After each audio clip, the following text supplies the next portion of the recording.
നമസ്കാരം സുഹൃത്തുക്കളെ.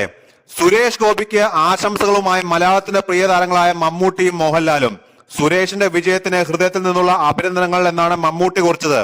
അഭിനന്ദനങ്ങൾ പ്രിയ സുരേഷ് എന്നായിരുന്നു മോഹൻലാൽ കുറിച്ചത്. നിർമ്മാതാക്കളായ ജി സുരേഷ് കുമാർ, കല്ലിയൂർ ശശി, നടൻ കൃഷ്ണകുമാർ തുടങ്ങിയവർ സുരേഷ് ഗോപിയുടെ വീട്ടിൽ നേരിട്ടെത്തി ആശംസകൾ നേർന്നു. വിജയത്തിന് ഗുരുവായൂരപ്പൻ മുതൽ ലൂർദ് മാതാവിന് വരെ നന്ദി പറഞ്ഞാണ് സുരേഷ് ഗോപി പ്രതികരിച്ചു തുടങ്ങിയത്. വലിയ അധ്വാനത്തിന്റെ കൂലിയാണ് ലഭിച്ചത്. ഒഴുക്കിനെതിരെയാണ് നീന്തിയത്. വ്യക്തിപരമായി ഒരുപാട് ദ്രോഹങ്ങൾ നേരിടേണ്ടി വന്നിട്ടുണ്ടെങ്കിലും അതിൽ നിന്നും കരകയറാൻ കഴിഞ്ഞു. തൃശൂരിലെ ജനങ്ങൾ സത്യം തിരിച്ചറിഞ്ഞു. വഴി തെറ്റിക്കാൻ നോക്കിയപ്പോഴൊക്കെ ദൈവങ്ങൾ അവരുടെ മനസ്സ് ശുദ്ധമാക്കി തന്നിലേക്കും താൻ വിശ്വസിക്കുന്ന രാഷ്ട്രീയ പാർട്ടിയിലേക്കും തിരിച്ചുവിട്ടു. കഴിഞ്ഞ 5 വർഷമായി താൻ ആവശ്യപ്പെട്ടതിന്റെ 5 ഇരട്ടിയായി തിരികെ നൽകിയ തൃശൂരിലെ പ്രവർത്തകർക്ക് നന്ദി.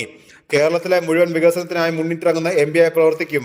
തങ്ങൾക്ക് ആര് വന്നാലാകും ഗുണം എന്ന് ജനം ചിന്തിച്ചു തുടങ്ങിയാൽ ഇനിയും മാറ്റങ്ങൾ ഉണ്ടാകും. പാർട്ടി നിർദ്ദേശം അനുസരിച്ചായിരിക്കും തുടർന്നുള്ള കാര്യങ്ങളെന്നും അദ്ദേഹം പറഞ്ഞു. രാവിലെ മുതൽ വീടിന് മുന്നിൽ കാത്തുനിന്ന മാധ്യമപ്രവർത്തകർക്ക് വെള്ളവും ഭക്ഷണവും നൽകി സുരേഷ് ഗോപിയും കുടുംബവും മടക്കി അയച്ചു.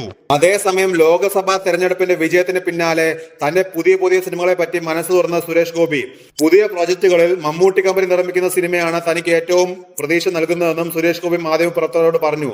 സിനിമകൾ തീർച്ചയായും ചെയ്യുമെന്നും അതിൽ നിന്നുണ്ടാകുന്ന പൈസയിൽ നിന്ന് കുറച്ച് പാവങ്ങൾക്ക് കൊടുക്കുമെന്നും അദ്ദേഹം പറഞ്ഞു.